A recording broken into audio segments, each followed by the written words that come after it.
Hello, and welcome to A Seat at the Table.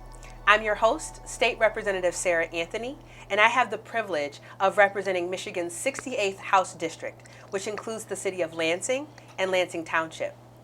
A Seat at the Table is a chance to sit down and talk about hot topics in state government and highlight great things happening in the city of Lansing.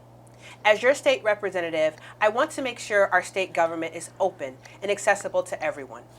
I hope this show will leave you feeling a little more connected and informed about what's happening in the capital and in our wonderful capital city. On today's episode, we will explore the history of housing discrimination in Lansing, how it has shaped our neighborhoods, and what we can do to make our community more diverse and inclusive. Our first two guests are Alex Hosey and Mary Jane McGuire. Alex made statewide headlines last year for his hard-hitting essay outlining how East Lansing ordinances and housing policies perpetuated systemic racism in the capital region. Ms. McGuire and her late husband Cyril have been active in the Lansing community for years, and Mary Jane has been an outspoken advocate against racism and discrimination. Alex and Mary, thank you so much for being here today. So I have a couple of questions, and maybe I'll start with you, Mary Jane. How are you doing today? I'm doing fine, thank you. Thank you for the invitation. Thank you for being here. I appreciate it. As you know, I heard you speak on a panel recently about the 496 project, and you just have such an inspiring story. So can you talk a little bit about when you moved to Lansing in the 50s, and what was the city like at that time? I came to Lansing to go to MSU. In school. So that was at the end of 49, and then I got married while I was here in Lansing in the 50s. The first thing we had done in the 50s was to find a place to live after our marriage. And the city was pretty much like it is now, but I would say maybe there was a little bit closer control over housing than we might even find that it is now. But we bought our first house in 1954 on St. Joe Street and thought we would live there for 10 years, maybe longer. In fact, we had no urge to move out of the neighborhood at all. It was a nice neighborhood. It was an integrated neighborhood at the time. Excellent. And then what happened in 1965? And particularly, how did you feel when you received the letter from MISHDA requiring you to really just up and leave? Well, that was really a surprise. You know, said we had planned on living there. We had done things to our home. We had made it our home after purchasing it. So that meant that was, 9-10 years later, and suddenly we find out that there's going to be a highway constructed through there. Now, I know that highways were linked, from one state to another and that sort of thing, but we never really gave it a thought that it would happen to us. And then we started receiving the notifications, that a highway was going to be constructed, that it was going to be I-496, etc. Our children were in school by that time, in the elementary school. And then also we had a younger daughter at the time. So she was an infant when we started receiving this information. So it was upsetting. It was totally shocking, let me put it that way, because it wasn't anything that we had thought would be in our future plans. That's right. And I've heard so many people talk about both the tangible and intangible effects of that decision to put a highway right throughout a neighborhood, right? So whether it impacted educational opportunities for young people, even just cultural opportunities, all the different businesses that were impacted. I've heard some of those stories. What other stories have you heard from other families or groups about the impact that highway development had on communities, particularly the African American community? Mm-hmm. I haven't heard a lot of stories. Naturally we were aware of what happened to the families that we knew, families that had children in the schools where we were, etc. I think that one of the things that I was proud of and others were proud of, was that we knew we had to make an adjustment to it. We knew we had to handle it in a way that it was not going to be a traumatic experience for us or even for our children. Naturally, one of the biggest problems then was finding a place to move. Because in the beginning, we didn't know how rapidly all of this would take place, but it took place quite rapidly. And so that meant that anyone in the area had to find a place to either rent a home or buy a home and that sort of thing. And I think that most of the people in our neighborhood or that we knew, they had purchased their homes. And it wasn't something that they were thinking about doing. So yes, it was disruptive, but we knew that we had to handle it as comfortably as we could. Was it easy finding a new home? No, it was not. Yeah, yeah. What were some of the barriers to finding a new home at that time? Real estate people were not necessarily comfortable in taking a family or any person looking for a home into every neighborhood. The other item was that when I looked at homes in Lansing, the same structural building in East Lansing was at least $10,000 more on the market. Now, we did not really think about leaving Lansing because we both worked in Lansing, and our children had been accustomed to being here, and my husband's family was here in Lansing. But that was one of the problems. You were not taken into every neighborhood. I kind of had an advantage. And, so I was able to go into some neighborhoods that probably were not shown to the average resident in the corridor or African American resident in the corridor.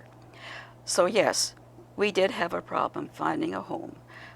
In fact, we made an offer on a home, which was on the market, it was listed on the market. And then when we made the offer and we went back again to the home, they had placed an addendum on the home. And the addendum basically was telling us that they would not sell to African Americans. Wow. And I'm assuming any other race other than the Caucasian race. So do you want to know what we did after that? Well, basically, we were encouraged by the realtor who had taken us to the home. And he said, you know, basically, you need to file a suit against this real estate company, which we did,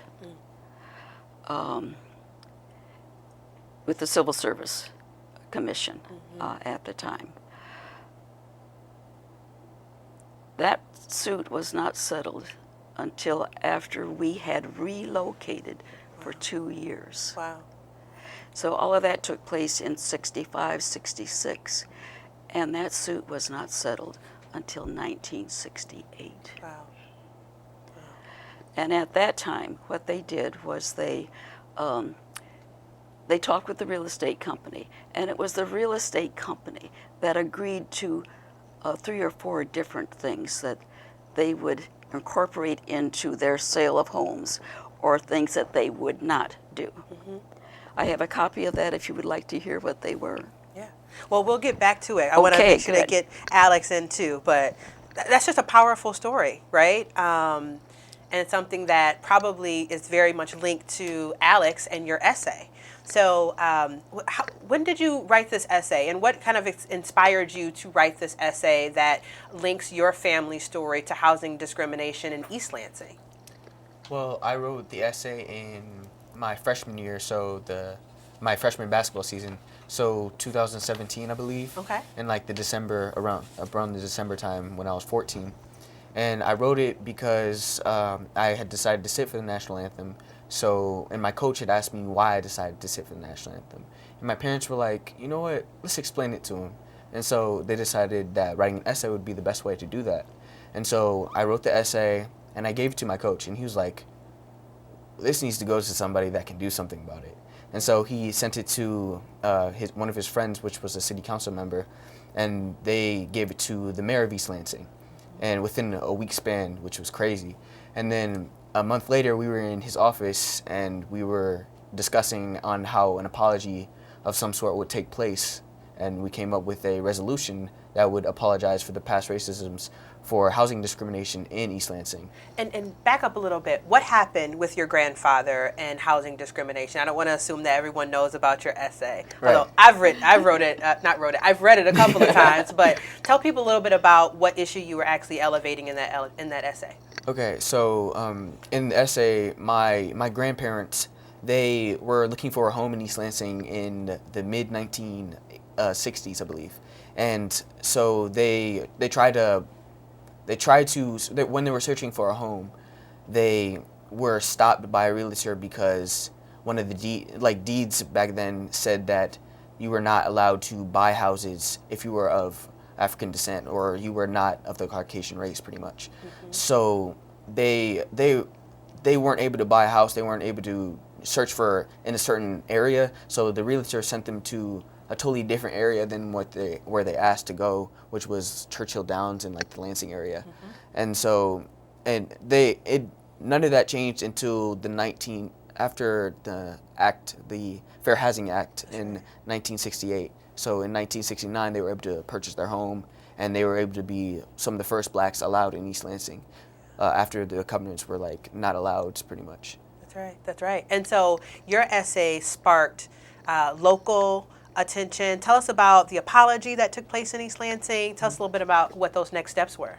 So they created a resolution. They were apologizing for different, because they know that they started to realize that many people may have not been able to get better schools or better jobs because they weren't able to move into the East Lansing area. Mm-hmm. And since they weren't able to move here, it's like, how can we do the best that we can to apologize to everybody that was affected by it? So they wrote the resolution, and it apologized to different groups that had been affected by it. Wow. That's powerful. That's powerful. And I understand that these conversations have also sparked some interest in changing the curriculum in East Lansing. Tell us a little bit about that. So the curriculum, in my essay, I asked for two different requirements, like requests from the people of East Lansing, and one of them was a curriculum change. Mm-hmm. And so I was able to work with the social studies chair of the East Lansing Public School District, and we were able to find some things that we thought should be added to the curriculum, such as housing discrimination, references of different restrictive covenants, etc., mm-hmm. especially in the area of East Lansing, and many people came forward, brought their own deeds from their own homes. They gave us different examples, and they found these restrictions in their deeds, and they said, here, you should use this for the curriculum. And it was just wonderful that everybody was so open about it. Yeah. And this is just a quick plug that we'll talk a little bit about a restrictive covenants bill that I introduced in the House recently, and I'm encouraging Lansing residents to come forward with their deeds if they have discriminatory language. I think it's important for me to have as many examples of this as possible. But, I never thought that, I know at 14, I was not thinking about being a local activist. And so thank you for your work. What's next in the next 10 years? You won't be old enough to run for president or governor, but what's next? College, I guess. I mean, having this experience really made me want to think of how I can change things myself. So things like law is probably going to be my trajectory from here. Probably I don't know what college I'm going to go to yet. So somewhere in law, that's probably where I want to go, so I can go into politics if possible. But I'm not sure if I want to go that far yet. I'm not exactly sure where I'm going to go. Yeah. Excellent. Well, I know whatever you're going to do, it's going to be amazing. So, Thanks. Yes. And Mary Jane, what, if you had any advice for folks who maybe experience this type of discrimination, in the 40s, 50s, 60s. I guess how do you look at that experience now with kind of 2019 eyes? How do you look at the legacy of housing discrimination in our community? Well, certainly I would encourage them not to accept being turned away from real estate and that sort of thing, because to the best of my knowledge, it is against the law. That's right. There might be cases in some states where it still exists, but it is against the law. And I think that one should pursue all the avenues that they possibly can to make sure it doesn't happen again. It is not anything that should happen. That's right. I know there are covenants that protect people, maybe protect property and that sort of thing. And certainly we should accept that, that it's going to protect us from mistreatment in terms of renting or, that sort of thing. But by all means, that we should pursue what we can to make sure that we have that opportunity to purchase property where we want to. That's right. That's right. Thank you. Thank you both for being here. You both are some of my local heroes. You can even be a hero and you're younger than me, so that's awesome. And thank you, Mary Jane, for sharing your story. Well, you're welcome. You don't know how many people you've inspired to come forward either with their deeds or just to share their story about discrimination. Right. So we should not let it happen to us anymore. that's right. That's right. So thank you both again. And it's time for a short break. So when we come back, we'll continue to learn more about state and local efforts to end housing discrimination for good. So stay tuned. We all have many rights. Rights protected by law. And you've got the power to make sure those laws are followed. Take fair housing. It's illegal to refuse to rent to you because of your race, color, religion, sex, national origin, disability, or familial status. And you have the power to stop housing discrimination. To file a complaint, go to hud.gov/fairhousing or call 1-800-669-9777. Hello, and welcome back to A Seat at the Table. I'm very excited to introduce my next guest, Mr. Charles Hobbs, chairperson of the Lansing ACLU, and Bill Castanier, the president of the Greater Lansing Historical Society and founder of the 496 Project. Some of you may be familiar with the legislation I introduced recently to prohibit the use of restrictive covenants in Michigan. Developing this legislation has taught me so much about the history of housing discrimination in mid-Michigan. And it's also near and dear to my heart because I just bought my new home recently. Let's take a deeper dive into this topic with our guests. Thank you so much for being here. I appreciate it. Thank you. Charles, I'll start with you. So tell us a little bit about your role with the Lansing ACLU and how you really got involved and interested in this work. Sure. So the Lansing ACLU has a local unit, which I chair, that is their grassroots connection to the Lansing community. We became aware of this issue when we were approached by a couple of East Lansing residents that had these deed restrictions in their deeds as well. So that's how we became aware of it, and why we pursued this avenue by contacting you. That's right. That's right. And this is even when I'm talking to folks, or they may have seen news articles that have been published about the topic. What is a restrictive covenant? Yeah, so the restrictive covenant is essentially a promise that's included in a contract, an agreement, and in this context, a deed in your real property.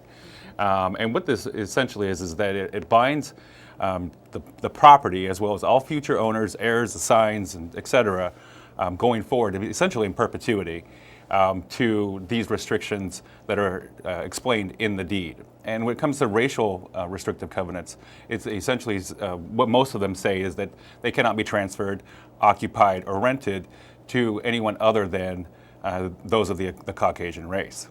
Mm-hmm. And the real trouble with these covenants is that they're considered what they say run with the land. That is a term that gives a lot of first-year law students nightmares, as well as a lot of lawyers. And what that essentially means is that it can't be broken. To remove it, there's very few exceptions for it, and they're very hard to prove. And so once they're in place, it's really hard to get them out. Yeah. So a question I get often is around, the fact that, we've had the Civil Rights Movement, we've had the Fair Housing Act. Why is this still relevant? Why do we still need legislation, including the bills that I've introduced and Representative Julie Brixey from East Lansing? Why do we still need to correct or right this wrong? Well, I think there's really two reasons, and one is that although they're not enforceable, in 1947 with the Sipes versus McGee, which is a companion case to a Supreme Court case, Shelley versus Kramer, in which they found that judicially enforcing these covenants is unconstitutional. That practice, however, still was still practiced after that decision because essentially they said it's judicially unenforceable. But that doesn't mean they couldn't use it as a sign to white homeowners. Didn't mean that they couldn't include it in there. It wasn't illegal to put it in there. The FHA actually said that they were still going to go forward with their policy of only giving low-interest home loans to individuals in neighborhoods where there was racial exclusivity. And so, and again, so the reason is that it's still in practice and it's still showing in deeds. And that brings me to my second point is that, I don't understand this as a white man, the real impact that this has, but this is, in my mind, one of those badges and incidents of slavery. And it is up to our society to decide what we actually want. Are we going to uphold, is that every man's created equal, and every woman, excuse me, or are we going to just, go with the status quo?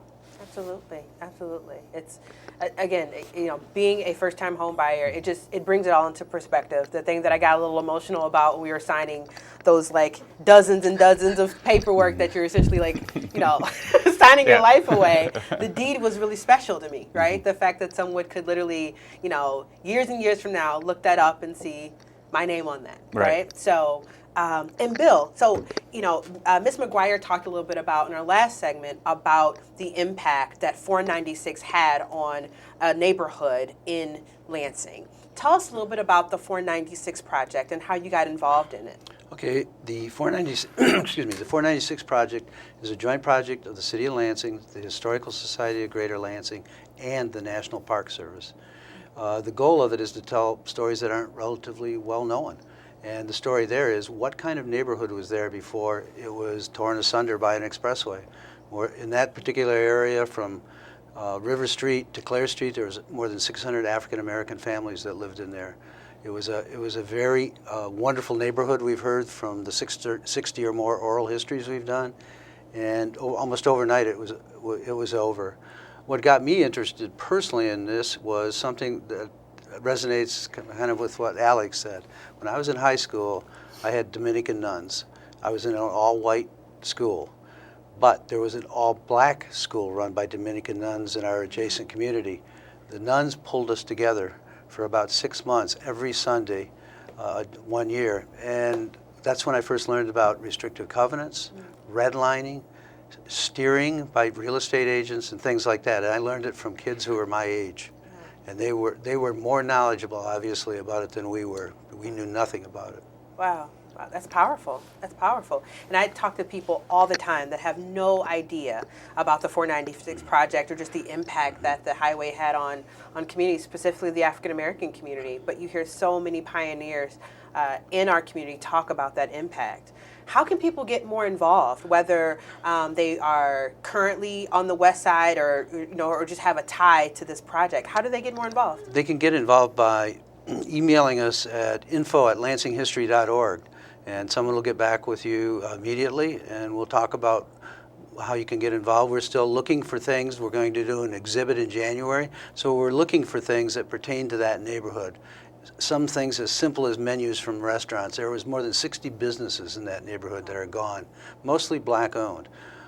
So we're looking for things like that, especially something called Johnny's Records. Yeah. That was the place everyone went, but there's very little left that represents it. Mm-hmm. So we're looking for photographs, diaries, letters back to the families in the South, because this neighborhood was really populated in the Second Great Migration in the 40s. Came up here to work at Oldsmobile and other places that were auto-related. Wow. And why are you, so I know that you're the president of the Greater Lansing Historical Society. Why is preserving history, specifically history in our community, so important to you? Well, I think the past represents the future. The more we know about the past, we're less likely to make the same mistakes. And we understand what people not like ourselves sometimes went through to get where they are today. And we want to tell that story. We're not an all-white community. We're made up of a diversity that's unbelievable in this community. And we want people to know more about things like redlining and restrictive covenants and what it was like not being able to go to a white dry cleaner if you were black. Those are painful things, but people need to know about them. That's right, that's right. It's one of the things I just love about living and growing up in Lansing. It's just how diverse we are and how we're striving to be more inclusive, right? And so for the ACLU, I'll ask you the same question, right? So that's a volunteer position, being the chairperson, I assume. It is. Yeah. What drives you to be involved in this type of work? Well, I think there's a number of reasons. I moved to Lansing in 2012 to attend law school. And I found, I was working for the ACLU of Utah before that, and then I found this local group when I moved. And it's really just, it's hard to pinpoint exactly why, but I do know that there's many reasons for it. One being is that it's just wrong what we are doing to each other. I love that. And I just appreciate both of you for your passion, for your dedication to not just this topic, right? But just, again, making our community more, not just diverse, but also inclusive. I appreciate it. So, and that's all the time we have today. But I would like to thank my guests for being here and for sharing your time and your knowledge with us. To learn more about housing discrimination in Lansing, I encourage you to get involved in the 496 project and also look into the Lansing ACLU about ways that you can get involved in not just this topic, but in other issues related to, again, diversity, equity, and inclusion. Thanks for tuning in to A Seat at the Table. My staff and I are here to serve you, so please do not hesitate to contact us with questions or ideas. And we'll see you next time. And remember, love Lansing.